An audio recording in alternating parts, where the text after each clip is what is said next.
Representantes de estados do Nordeste se reuniram na sede da Compesa para debater soluções da estiagem que castiga o sertão. Este é o Visão Libertária, sua fonte de informações descentralizadas e distribuídas. Desde a introdução do rádio, o povo brasileiro passou a ouvir inúmeras histórias sobre a seca que assola o sertão nordestino do nosso país. A narrativa é recorrente ao longo dos anos, repleta de tristeza e negligência por parte do Estado. Atualmente, nos deparamos com mais uma notícia, como se o desafio enfrentado pelo sertão fosse algo inédito. Vamos explorar um pouco mais sobre essa região que, periodicamente, sofre com a seca e, em decorrência disso, é explorada pela classe política. O sertão nordestino, também conhecido como sertão, constitui uma das 4 sub-regiões da região Nordeste, sendo a maior delas em termos de área territorial. Estende-se pelos estados de Alagoas, Bahia, Ceará, Paraíba, Pernambuco, Piauí, Rio Grande do Norte e Sergipe.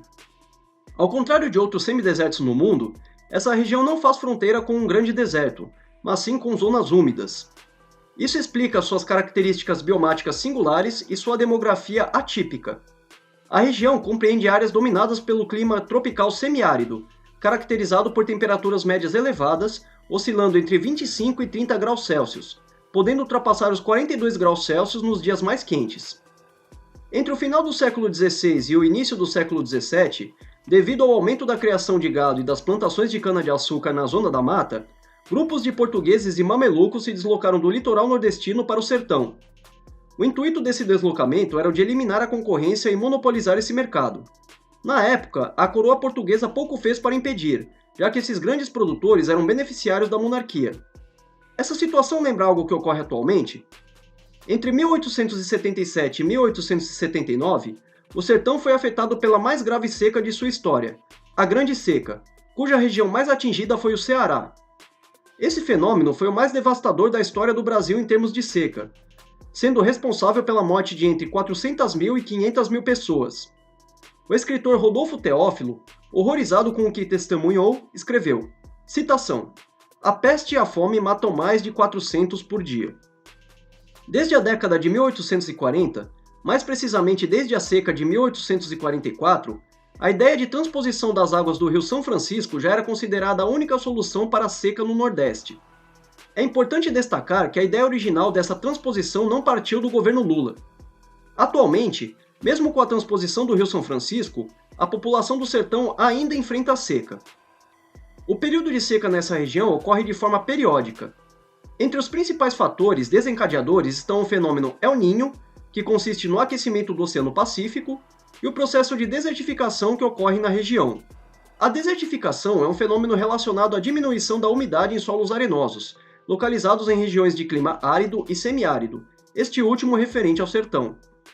Ao analisarmos o marco histórico do sertão nordestino, é possível concluir que, infelizmente, esses ciclos de seca sempre ocorrerão. Devido ao processo de desertificação, o intervalo entre as estiagens tende a diminuir, enquanto o período de seca aumenta. Diante disso, por que o Estado não adota uma solução real para o problema? Infelizmente, ciente de que esses episódios trágicos serão recorrentes nessa região, o governo aproveita-se da situação para implementar soluções populistas, como Bolsa Família que, na prática, não resolve o cerne da questão. Atualmente, o problema da seca tem sido amenizado não pelo Estado, mas sim pelo desenvolvimento de tecnologias, como a captação de água em grandes profundidades, tratamento e dessalinização da água salobra. Em várias partes do mundo, regiões áridas conseguem desenvolver a agricultura e a agropecuária. Ao longo do tempo, o Estado não teve interesse e competência de introduzir tal tecnologia, e não será agora que o fará. Uma solução definitiva para o povo do sertão pode estar no setor privado. Apesar de todos esses problemas, é uma região com enorme potencial econômico. Graças à tecnologia e ao investimento privado, a região vem se desenvolvendo ao longo dos anos. Destacam-se produções como uvas no Vale do São Francisco, localizado na Bahia, melões no Baixo Açu, no Rio Grande do Norte, rosas na Serra de Biapaba, entre outras. A pecuária extensiva com a criação de gado também é uma atividade econômica desenvolvida em áreas mais úmidas. Ao longo dos anos, a mídia tradicional centralizada nunca enfatizou de maneira séria o lado produtivo dessa região nordestina. Hoje, graças à internet e à descentralização da mídia, entendemos o motivo. Quanto à cultura da região, Embora não seja divulgada na grande mídia, o sertão é rico em cultura de poesia popular. Há uma abundância de pessoas com habilidades na arte da rima e na improvisação de versos. Por meio desses repentistas, algumas canções tornaram-se conhecidas nacionalmente. Como exemplo, a música Mulher Nova, Bonita e Carinhosa, interpretada por Amelinha e Zé Ramalho, é de autoria do cantador repentista pernambucano Otacílio Batista.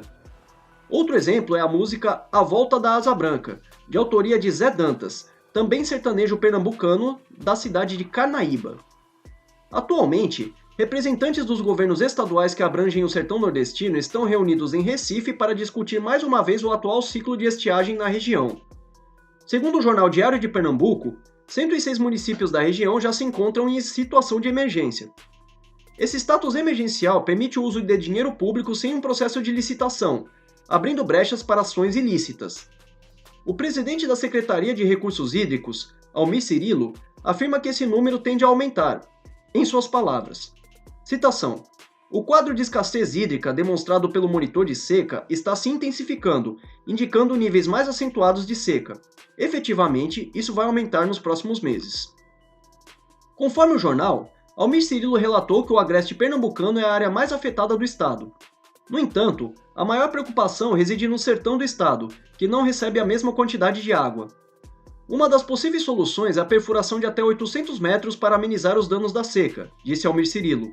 Observa-se que o serviço estatal nunca propõe uma solução definitiva para o problema, provavelmente para que, no próximo ciclo da seca, haja mais medidas populistas para discutir. No final da matéria, o jornal Diário de Pernambuco relata que nem mesmo as medidas de combate à seca foram divulgadas. Pode ser que a seca seja um problema para a população local e para a economia, mas o verdadeiro problema está no governo, que se aproveita da situação para implementar soluções populistas. O objetivo é sempre o de alimentar o sofrimento do povo nordestino e abrir oportunidades para a implementação de meios para roubar o dinheiro do contribuinte. Caso as soluções fossem desenvolvidas pelo setor privado, o problema da seca na região já teria sido resolvido há muitos anos. E um exemplo que podemos trazer aqui, sobre o incentivo positivo de empresários em solucionarem problemas, está no nosso vídeo intitulado Mr. Beast fez mais pelas pessoas do que o governo local. Mesmo diante das dificuldades ao longo dos anos, o sertão nordestino vem se desenvolvendo graças à tecnologia e ao investimento privado. Questões como fome, desemprego, miséria e êxodo rural são persistentes, sobretudo nas cidades do interior. Mas com uma economia tão fechada e burocrática, sendo os estados nordestinos dominados pelos partidos de esquerda, já sabemos de onde vem o problema. No entanto, não serão as políticas sociais desenvolvidas pelo governo que resolverão esses problemas. Elas apenas visam criar currais eleitorais e manter as pessoas dependentes. Enfim, este é um breve relato sobre a situação do sertão nordestino, uma região repleta de desafios e explorada popularmente pelo Estado. Obrigado por sua audiência. Este artigo foi sugerido e escrito por O Viajante, revisado por Historiador Libertário e narrado por Aspone. Escreva artigos você também. Acesse visãolibertaria.com. Se você gostou do vídeo, compartilhe em suas redes sociais. Caso deseje ser avisado de outros vídeos, inscreva-se no canal e depois clique no botão da campainha. Até a próxima!